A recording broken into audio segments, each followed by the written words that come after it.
Selamat berjumpa lagi kawan-kawan, para pemburu kisah.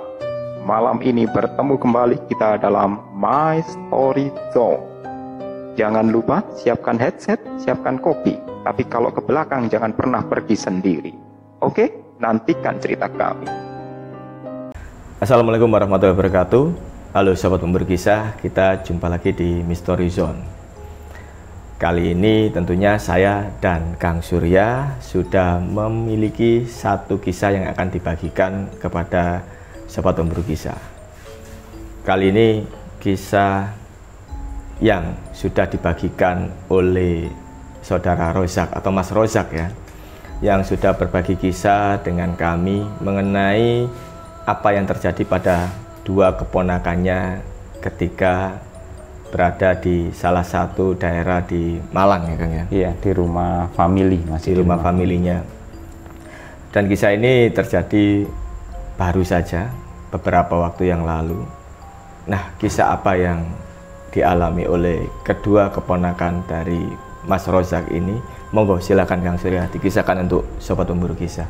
Oke Pak Jack, jadi Mas Rozak ini punya dua keponakan, yang mana mereka itu kemarin seminggu yang lalu lah itu ada acara silaturahmi ke rumah saudara-saudara. Jadi suatu hal yang wajar lah kalau lebaran mungkin ya bertemu keluarga, kemudian berkumpul bersama, kemudian juga saling mengunjungi keluarga-keluarga yang lain. Karena kebetulan menurut ceritanya Mas Rozak ini ada salah satu adiknya yang baru setahun yang lalu itu menikah, dan kemudian karena Mas Rozak ini punya banyak saudara ya, jadi lebaran tahun ini mereka lebih banyak berkeliling mengunjungi rumah-rumah saudaranya, termasuk salah satunya adalah rumah mertua dari adiknya Mas Rozak ini yang berada di salah satu daerah di pinggiran kota Malang, jadi di Kabupaten Malang Pak Jack. Nah, akhirnya pada hari lebaran kemarin, selang beberapa hari setelah bergiliran berkeliling, tibalah giliran Mas Rozak dan keluarga besarnya, kakak-kakaknya dan adik-adiknya ini berkunjung ke rumah mertua dari salah satu adiknya ini. Nah, ternyata rumahnya itu berada di pelosok desa Pak Jack. Jadi suatu hal yang mungkin apa ya, sudah wajar lah kalau satu keluarga datang ke suatu daerah di pelosok desa, tentu mereka dibuatkan banyak makanan, masakan khas dan lain sebagainya. Termasuk ya dua keponakan Mas Rozak ini, yang satu berusia SMA, yang satu lagi SMP, kakak beradik. Jadi Mas Angga sama adiknya Mbak Berta. Ya. Dua anak ini ya, anak remaja ini tentulah ikut, dan kemudian ketika mereka berada di tempat yang baru itu ya mereka tentulah mencoba mengeksplorasi lah. Jadi sambil melihat bahwa tempat itu ternyata ya mungkin nuansa pedesaannya terasa, kemudian juga rumah mertuanya adiknya Mas Rozak ini ternyata juga punya banyak tegal atau kebun Pak Jack ya. Jadi ya itu merupakan suatu hal yang cukup menarik bagi mereka untuk sekedar jalan-jalan, ya istilahnya berkeliling melihat suasana, karena memang kebunnya itu walaupun tidak terlalu luas ya, itu nuansa alaminya itu terasa. Jadi banyak tempat yang terbagi-bagi masing-masing agak menurun, ada bukit, ada lembah, memang ya tanamannya juga banyak, mulai dari yang menghasilkan buah atau juga hanya sekedar rumput-rumput yang untuk makan sapi katanya. Termasuk juga ada kebun singkong. Jadi ya cukup menyenangkan lah bagi anak-anak remaja seusia mereka untuk menikmati suasana yang ada. Akhirnya setelah mereka bertemu dengan sanak keluarga yang ada, bersilaturahmi, kemudian juga berkomunikasi, karena mungkin itu di tempat yang baru, mereka berencana nyari daun singkong, terus untuk nyari singkongnya juga sambil nyari beberapa kebutuhan untuk dimasak bersama gitu aja. Lah waktu itu memang mereka sudah dipesan, oh ya nyari singkongnya nanti di yang sebelah sana ya, agak turunan sedikit, jangan yang di agak naik yang posisinya miring, karena itu ya memang masih tanahnya mbah katanya mertuanya adiknya Mas Rozak itu tanahnya mbah juga, cuman memang di situ tanamannya tidak dipakai untuk konsumsi buat kita. Kita ambil yang area bawah saja yang sudah ditunjukkan tempatnya. Akhirnya Mas Rojak, kedua keponakannya termasuk juga beberapa keponakan Mas Rojak yang juga masih kecil itu juga ikut. Mereka mulai masuk ke Tegal itu, di mana mereka melewati jalan setapak yang masih dipenuhi rerumputan dan juga ilalang, kemudian menuju banyak sekali tanaman singkong yang ada di sana. Ya Mas Rojak waktu itu khawatir juga, dia dan istrinya ya istilahnya agak berhati-hati lah, karena kan mungkin walaupun itu daerah masih kebun sendiri atau Tegal sendiri, tapi kan juga pekarangan seperti itu nggak lepas dari banyak binatang berbisa. Khawatirnya karena ya siapa tahu nanti ketemu ular atau apa, karena memang walaupun kondisinya agak rapi tatanannya, tapi juga itu tempat yang cukup terbuka Pak Jack. Jadi ya istilahnya hanya berbatasan dengan kebun milik orang lain. Rumah hanya ada rumah keluarganya, mertuanya adiknya Mas Rojak itu saja. Rumah tetangganya juga agak berjauhan. Akhirnya ya mereka siang itu sebelum persiapan memasak ya mereka nyari bahan-bahannya. Sebenarnya sudah ada, tapi karena memang katanya Mas Rojak ini pingin, wah itu kayaknya daun singkong kalau dicampur dengan masakan kayaknya enak. Terus kalian juga nyari singkong rebus gitu. Ya sudah, ambil aja di kebun, karena memang mertuanya adiknya tadi sempat bilang kalau mau singkong ambil aja, tapi ya pesannya itu tadi yang itu ya, yang di tempat yang agak datar, yang petaknya yang itu saja, jangan yang di tanah yang miring di bawahnya pohon itu jangan. Ya memang semua masih wilayah tanahnya mertuanya adiknya Mas Rojak, tapi memang mungkin ya petunjuknya seperti itu, entah karena mungkin singkongnya lebih enak di situ atau bagaimana. Akhirnya ya mereka menuju ke sana, mulailah mengambil beberapa daun singkong, juga mencabut singkongnya juga, karena memang ya istilahnya mungkin pengalaman ya bagi ponaan-ponaan Mas Rojak ya, mungkin selama ini mereka tahunya ya singkong bentuknya udah jadi gitu, karena kan memang dari kota Malang gitu. Jadi mereka melihat seperti itu mungkin penasaran, bahkan juga direkam di video katanya, sampai akhirnya mereka itu penasaran dengan tanaman singkong yang ada di lahan yang agak miring itu Pak Jack. Karena ya tanamannya terlihat lebih rimbun, juga sepertinya ukurannya itu lebih besar.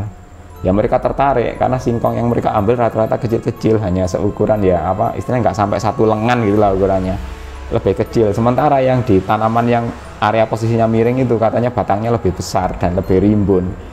Jangan-jangan singkongnya di situ lebih besar katanya gitu. Akhirnya ya mereka coba sih mungkin ambil itu. Loh itu bukan punyanya Mbah katanya. Ya katanya masih punyanya, tapi memang kita disuruh ngambil ini. Coba sih penasaran ambil yang situ gitu. Mereka mau nyabut itu Pak Zaid. Ketika mau dicabut itu berat banget, apa mungkin singkongnya ukurannya gede, besar sekali gitu ya. Jangan-jangan apa yang ada di dalam tanah ini ukurannya sudah gede banget. Terus Mas Rojak sempat bilang, udah nggak usah. Itu biasanya kalau udah singkongnya kebesaran, terlalu tua, itu juga nggak enak, nggak bisa dimakan, nggak bisa dibikin apa-apa. Udah nggak usah ambil itu, ambil yang justru yang kecil-kecil yang masih ukuran segini itu yang enak, jadi sudah siap untuk dikonsumsi. Kalau itu mungkin kelamaan ya. Tapi karena anak-anak muda itu penasaran, mereka pengen memaksa untuk mencabut singkong itu Pak Jack.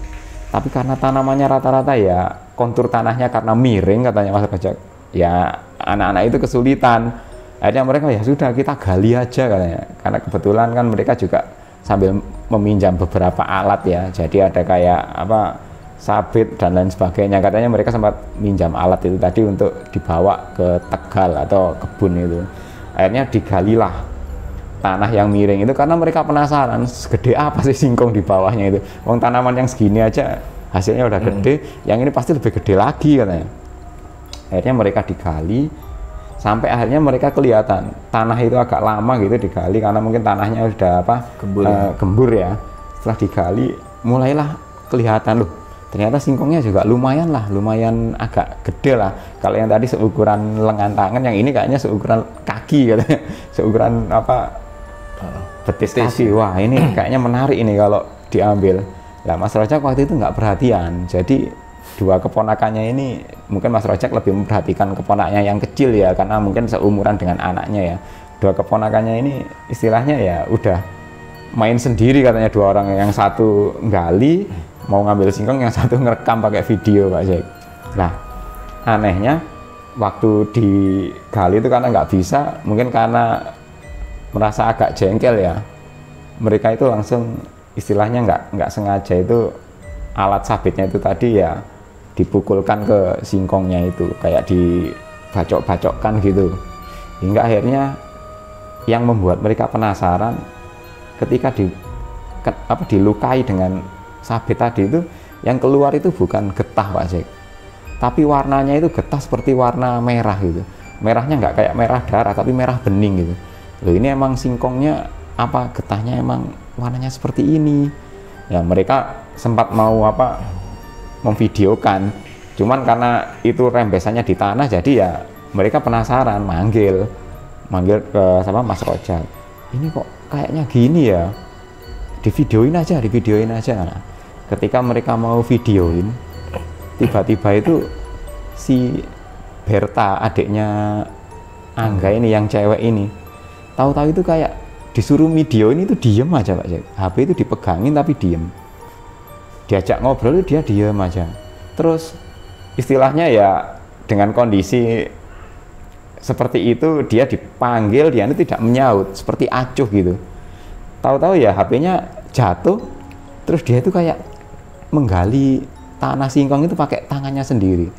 Lah ini anak ini masih pakai baju bagus, baju lebaran, kok katanya Mas Rojak itu kok tangannya kok gali tanah gitu kan, kotor semua jadinya.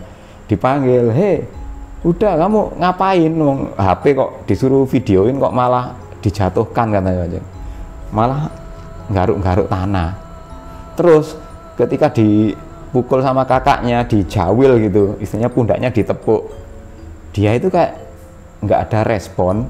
Terus tatapan matanya itu kosong, nggak berkedip sama sekali katanya Pak Adik, nggak berkedip sama sekali, tatapan matanya kosong. Dia itu hanya ya melihat ke arah orang-orang tapi ya kosong gitu. Terus mulutnya itu kayak giginya itu terkatup, giginya itu bertemu. Tapi anehnya dia itu bisa ketawa Pak Jack. Ketawanya itu sudah bukan ketawa anak remaja seusia ABG atau ya seumuran Berta lah. Jadi ketawanya itu kayak ketawa orang perempuan yang sudah dewasa. Jadi ya katanya Mas Rojak ya kayak ketawanya kuntilanak gitu. Padahal ya dia tahu anak ini kan masih SMP, nggak mungkin suaranya bisa seperti itu. Tapi ini suaranya seperti orang dewasa, dan anehnya dia mengeluarkan suara ketawa itu mulutnya itu masih tetap terkatup dan giginya itu masih tetap rapat. Digoyang-goyang itu malah dia tetap posisi seperti itu. Dan Mas Rojak sadar bahwa sebenarnya anak ini kayaknya kerasukan. Akhirnya dia cepet-cepet baca doa, istilahnya berusaha untuk menyadarkan, mengucapkan banyak bacaan doa. Tapi ya karena tetap seperti itu, istrinya Mas Rojak juga bingung. Apalagi yang dikhawatirkan di situ kan ada anaknya Mas Rojak yang masih kecil katanya. Terus ponakan-ponakan yang kecil juga mulai ketakutan, bahkan ada yang menangis. Akhirnya dengan kondisi seperti itu, akhirnya Mas Rojak cepet-cepet inisiatif berlari menuju ke rumah, minta tolong ke adiknya. Adiknya begitu mendengar cerita, waduh, di mana? Di Tegal bawah. Iya, di Tegal. Langsung dia minta tolong bapak mertuanya. Pak, ini anak-anak kok kayaknya ada sesuatu di bawah. Bapak mertuanya segera turun, dan di sana itu si Berta itu kondisinya masih tetap aja diem, tapi sudah nggak ketawa lagi. Jadi tubuhnya itu kaku, tatapan mata kosong, terus mulutnya terkatup, cuman jari tangannya itu kaku semua katanya. Jadi jari tangannya itu penuh dengan kotoran, terus dipegang itu kayak badannya itu kaku semua gitu. Akhirnya sama mertuanya adiknya Mas Rojak, dia itu cuman aduh ini berarti habis dari kebun yang tidak seharusnya mereka jamah gitu. Akhirnya cepet-cepet dia itu ngambil salah satu daun singkong, terus dicampur dengan tanah. Itu cuman si anak ini ya istilahnya dikibas-kibaskan pakai daun itu, kemudian juga kedua tangannya itu diusap dengan tanah yang sama, terus diambilkan botol air, di mukanya cuman dibasuh gitu aja. Nggak lama kemudian si Berta ini sadar dan langsung menangis Pak. Jadi dia itu menangis kayak ya tadi itu tahu-tahu kayak dia itu merasa ada orang itu megang punggungnya, tapi megangnya itu rasanya seperti kayak tangannya itu es gitu, dingin banget. Dia itu mengira kakaknya si Angga yang megang, tapi ketika dia menoleh, dia itu nggak ngelihat apa-apa. tapi dia yakin betul bahwa di punggungnya ini ada tangan yang megang dan itu sedingin es. Akhirnya lah cepet-cepet sama mertuanya adiknya Mas Rojak ini, sudah kalau anu balik aja, kan tadi anu Mbah tadi sudah bilang nggak usah apa ke kebun yang ini, kebun yang bawah aja, sudah itu enggak apa-apa, diambil semua, enggak ada masalah kok. Akhirnya ya mereka semua balik, si Berta diajak ke apa tempat bersih-bersih, jadi tubuhnya yang penuh dengan tanah, tangan-tangannya dibersihkan semua, terus juga dia istilahnya ya dihibur supaya nggak trauma gitu. Nah akhirnya Mas Rojak ini sempat berpikir, dia bertanya sama apa mertua adiknya, anu tak Pak, kira-kira di situ itu ada yang punya atau gimana? Ya kalau cerita mertuanya katanya ya itu sudah lama, dari dulu memang seperti itu. Istilahnya kalau ada yang punya atau enggak dia sendiri ya kurang paham, karena memang di situ itu memang sudah dari dulu ada yang nunggu. Apakah yang nunggu itu memang dulu dari orang tuanya, mertuanya adiknya Mas Rojak itu sudah ada, atau mungkin dalam tanda kutip ya sengaja mungkin diminta untuk menjaga tempat itu, dalam tanda kutip istilahnya ya mageri lah katanya Pak Jack. Ya orang tuanya ini juga tidak tahu, yang penting ya saya paham kok di situ memang ada yang nunggu, cuma gitu aja. Jadi ya mungkin bayangan Mas Rojak ya ternyata ya masih ada ya di era sekarang itu, istilahnya mungkin tempat-tempat hal-hal seperti itu, tempat-tempat yang memang ditunggu atau mungkin sengaja diminta untuk menunggu dari zaman dulu, mungkin seperti itu Pak Jack. Ya tapi memang ada Kang, masih ada sih sebenarnya. Beberapa yang mungkin saya tahu ya, ada beberapa kebun yang memang sengaja diberikan di apa ya, dikasih penjaga tanda kutip ya, supaya tidak ada yang masuk atau mungkin berbuat tidak baik lah, seperti itu. Ini masih ada. Jadi ya itu kisah yang dibagikan oleh Mas Rojak dengan apa yang dialami oleh dua keponakan Pak Jack. Iya. Oke, terima kasih Mas Rojak atas berbagi kisahnya dengan Mystery Zone. Dan ya sekali lagi memang kemanapun kita pergi ya kita harus hati-hati, karena kita tidak tahu tempat yang kita tuju itu seperti apa, dan kita tetap harus menghormati tempat-tempat yang kita mungkin bisa menjaga dan tahu diri lah istilahnya. Yang mungkin kita baru pertama kali ke sana. Oke, terima kasih Sobat Pemburu Kisah sudah menyimak kisah hari ini. Dan jangan lupa untuk like, tinggalkan komentar di bawah, serta ikuti terus kisah-kisah kami selanjutnya. Assalamualaikum warahmatullahi wabarakatuh. Bye-bye.